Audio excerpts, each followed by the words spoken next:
कर ली।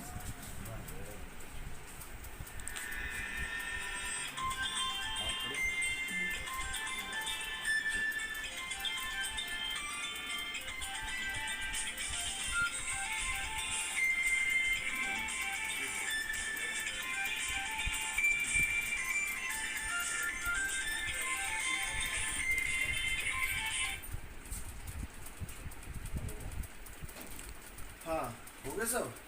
अब समझ लो क्या करना हम मोटरसाइकिल भेज रहे हैं, करेंगे में है आप।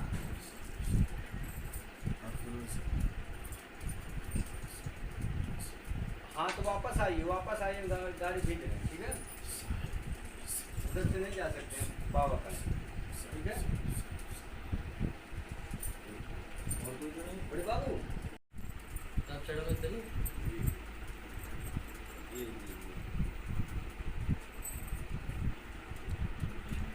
हाँ हाँ हाँ, कहाँ पहुँचे हैं?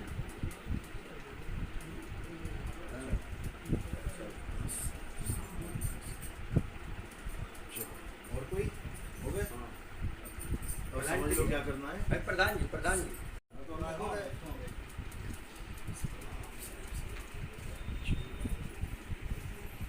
प्रणाम कर लीजिए, प्रणाम कर लीजिए। हाँ हाँ सही।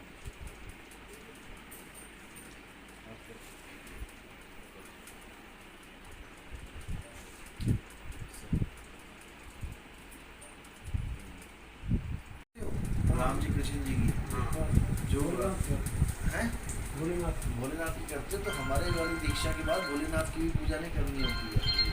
हमारे बाद हमारा जो दीक्षा मेन है वो है आत्मज्ञान। अर्जुन को कृष्ण जी ने क्या बताया था गीता में? आत्मज्ञान बताया कि आत्मा को कोई काट नहीं सकता, जला नहीं सकता, सुखा नहीं सकता। उस आत्मा को जानना है। शरीर को तो देखो कष्ट है, अपने ही पैर में मुझे लगी है, कष्ट हो गया। तो हम जब शरीर को कष्ट है तो शरीर पूजनीय भी नहीं रहा। मेन चीज क्या है? आत्मा। गुरु को क्यों पूछते हैं? क्योंकि गुरु हमें आत्मा का ज्ञान देगा। अन्यथा गुरु भी एक शरीर ही है भाई। देखने में तो गुरु की 5 शब्दों में ही है, लेकिन अब दिख रहा है जब कि वो गुरु है, असल में वो गुरु है नहीं। गुरु कौन है? शरीर तो गुरु नहीं हो सकता। शरीर क्या है? हे अर्जुन, आत्मा के कपड़े क्या है? शरीर। आत्मा के कपड़े क्या है? शरीर। जो कपड़ों को धारण करके बैठा है वो कभी कपड़ा हो सकता है? आपने ये टी शर्ट पहनी है, पैंट पहनी है, आप टी शर्ट और पैंट हो सकते हो कभी? नहीं हो सकते ना। तो ऐसे ही जैसे आपने टी शर्ट और पैंट पहनी है, ऐसे ही आपने ये शरीर पहना हुआ है। 10 इंद्रियों का शरीर, 5 ज्ञान इंद्रियाँ, 5 कर्म इंद्रियाँ। ज्ञान इंद्रियाँ क्या है? आँख, कान, नाक, मुंह और चमड़ी। कर्म इंद्रियाँ क्या है? हाथ, पैर, मुख, लिंग, गुदा। ये 5 कर्म इंद्रियाँ, 5 ज्ञान इंद्रियाँ। अगर इन कर्म इंद्रियों और ज्ञान इंद्रियों को हम एक एक खोटी में लटका दें अलग अलग, तो उसकी कोई पूजा ना करें। बोलिए मत। आँख पड़ी है, कान लटके हैं, चमड़ी लटकी है, हाथ लटके हैं, पैर, कोई पूजा ना करे उसकी। अब इन्हीं 10 इंद्रियों को हमने पैक कर दिया। यानी आँख की जगह आँख लगा दी, कान की जगह कान लगा दिया, जीभ की जगह जीभ लगा दी, पूरा सिस्टम शरीर बना दिया। अब हम उसकी पूजा भी करने लगे। यानी कि 10 इंद्रियां जब तक अलग अलग हैं वो कोई भगवान नहीं है। आँख पड़ी है, कान पड़ा है, नाक पड़ा है, लेकिन 10 को बराबर मेंटेन कर दिया। अब कोई भी भगवान बना लो तुम 10 इंद्रियों से। इन 10 इंद्रियों से तुम कोई भी जो चाहे वो भगवान की फोटो बना दो। कृष्ण जी की फोटो बनाओगे सबसे पहले क्या बनाओगे? चेहरा। राम जी की फोटो बनाओगे सबसे पहले क्या बनाओगे? चेहरा। माता की फोटो बनाओगे सबसे पहले क्या बनाओगे? चेहरा। चेहरा यानी चमड़ी, यानी कि इंद्री। उसके बाद क्या करोगे? आँख बनाओगे। राम जी की आँख, कृष्ण जी की आँख, माता की आँख, हनुमान जी की आँख, सबकी आँख। आँख क्या है? इंद्री। उसके बाद क्या बनाओगे? कान। कान क्या है? इंद्री। फिर बनाओगे नाक। नाक क्या है? इंद्री। फिर बनाओगे मुंह, हाथ, पैर, इंद्री। ये सब इंद्री हैं, ये सब कपड़े हैं। अब इंद्रियों को पहना किसने है? वो कौन है? आत्मा। तो आत्मा के कितने हाथ हैं? आत्मा का हाथ तो सब यही सब हाथ है पूरे सब। ये तो आत्मा के शरीर के हाथ हैं। ये आत्मा के शरीर, जो आत्मा ने कपड़े पहने हैं उसके हाथ है। जैसे मान के चलो पंखा है, तीन पर वाला पंखा है ऊपर। अब इसमें एक और चीज है जिसकी वजह से ये पंखा चल रहा है। क्या है वो?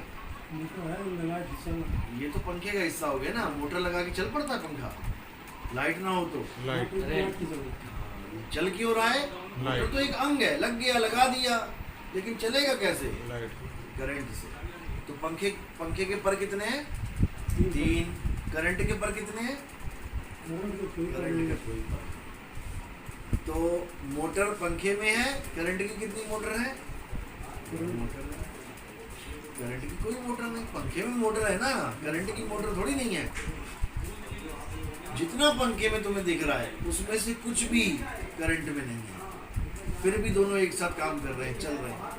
इस प्रकार जितना भी तुम्हें ये दिखाई दे रहा है, राम जी का शरीर, हनुमान जी का शरीर, कृष्ण जी का शरीर, भोले शंकर का शरीर, इनमें से थोड़ा सा भी आत्मा के साथ मैच नहीं करता।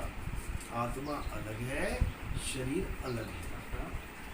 शरीर मिथ्या है, शरीर नाशवान है, शरीर इंद्रियां हैं, और जो इंद्रियों को धारण करके बैठा है वो कौन है? आत्मा।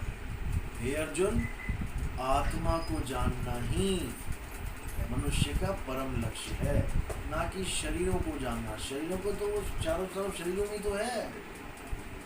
शरीर को नहीं पूजना है, आत्मा की पूजा करनी है, जिसको शस्त्र काट नहीं सकता, अग्नि जला नहीं सकती। शरीर को तो शस्त्र काट भी सकता है, अग्नि जला भी सकती है। इसलिए केवल और केवल आत्मज्ञान की प्राप्ति। भोले शंकर के पीछे जब भस्मासुर पड़ गया था, तो भस्मासुर को जब वरदान दे दिया भोले शंकर ने, तो भोले शंकर को दौड़ा लिया उसने। क्यों दौड़ाया? सिर पे हाथ रखने के लिए। सिर पे हाथ रख देता तो क्या हो जाता? भोले शंकर भस्म हो जाते। क्यों हो जाते? क्योंकि शरीर नाशवान। अगर भोले शंकर का शरीर नाशवान ना होता तो उनको भागने की जरूरत ही नहीं थी। उनकी बीवी, जिनको हम देवी कहते हैं, उनका शरीर नाशवान था कि अविनाशी था? सती माता का। सती माता का वो हवन कुंड में छलांग मार दी थी ना, तो क्या हो गई थी उनके शरीर की? मृत्यु। हवन कुंड में जब छलांग मारी तो उनके शरीर की मृत्यु हो गई। किसके शरीर की? सती माता की। तो सती माता शरीर है या आत्मा? सती माता शरीर, शरीर तो इंद्रियां हैं। आपने लाल पीले कपड़े पहन लिए तो इसका मतलब ये थोड़ी नहीं आप लाल पीले हो गए। कल को हरे पहन लोगे तो कहोगे मैं हरा हो गया।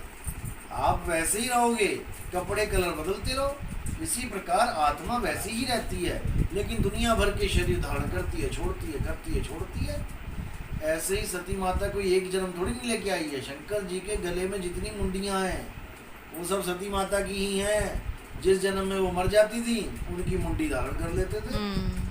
आपने लग रहा सुनी नहीं है, कोई बात। मुद्दा इतना है कि शरीरों को शरीरों तक सीमित रहने दो कि हाँ ठीक है, राम जी का शरीर है, ठीक है, अच्छा है, सुंदर है, लेकिन पूजनीय नहीं है। पूजनीय क्या है? राम जी की आत्मा, जो कभी मरती नहीं है, जिसको पानी गला नहीं सकता। लेकिन शरीर को किसने गलाया था? राम जी के। कहाँ पे देह त्याग किया? सरयू नदी के अंदर। अगर उनके शरीर को पानी गला ना पाता तो फिर उनकी मृत्यु होती ही ना उनके शरीर की। कृष्ण जी के शरीर की मृत्यु कैसे हुई थी पता है? बहेलिये ने तीर मार दिया। अब जब कह रहे हैं नैनम छिंदन्ति शस्त्राणि, नैनम दहती पावका, उसको कोई शस्त्र काट नहीं सकता, अग्नि जला नहीं सकती, तो तीर कहाँ से लग गया? क्योंकि वो जिसकी बात कर रहे थे वो शरीर था ही नहीं। वो जिसकी बात कर रहे हैं, जिसको शस्त्र नहीं काट सकता, वो आत्मा है। अध्याय 2 पढ़ो। हे अर्जुन, ऐसा कोई समय नहीं था जब मैं, तुम और ये देवी देवता, ये राजा महाराजा, ये सारी जनता नहीं थी, सब थे। और ऐसा कोई समय नहीं आएगा जब हम सब नहीं होंगे। यानी हम सब अविनाशी हैं, हमारा कभी अंत नहीं होता, हमारे शरीरों का अंत। तो हमें ज्ञान किसका चाहिए? आत्मा का। शरीर तो नाशवान है, उसका क्या ज्ञान लोगे? शरीरों का ज्ञान नहीं चाहिए, शरीरों की पूजा नहीं चाहिए, आत्मा की पूजा चाहिए। आत्मा की पूजा कैसे करें यही समझाया जाता है हमारे यहाँ। लेकिन दूसरी दीक्षा में, पहली दीक्षा में आपको नाम ही दिए जाते हैं ताकि पीछे गुरु ने जो आपको रटा दिया है, घोट घोट के पिला दिया है, उसका नशा उतार दें। रंग जैसे चढ़ा दिया किसी ने तो रेगमाल देते हैं उतारने के लिए, सारा रंग उतर जाएगा तब नया रंग चढ़ाया जाएगा। तो हमारे नाम दीक्षा के बाद किसी भी शरीर की पूजा नहीं करनी होती है। आप अगर छोड़ सकते हो पूजा पाठ तब तो आत्मज्ञान में आओ, नहीं तो शरीरों के ज्ञान में रहो। सत्संग सुन लो। किश्तियों में पैर नहीं रखना कभी। या तो अच्छी तरह अगर और करना चाहते हो कर लो, साल 2 साल 5 साल जो चीज़ प्राप्त करना चाहते हो कर लो। अगर संतुष्टि ना होए तब आगे बढ़ जाओ, ठीक है ना। जल्दबाजी नहीं करने की मैंने नाम भी ले लिया गुरु जी से और फिर मैं ओम जय जगदीश हरे, ये काम नहीं चलेगा।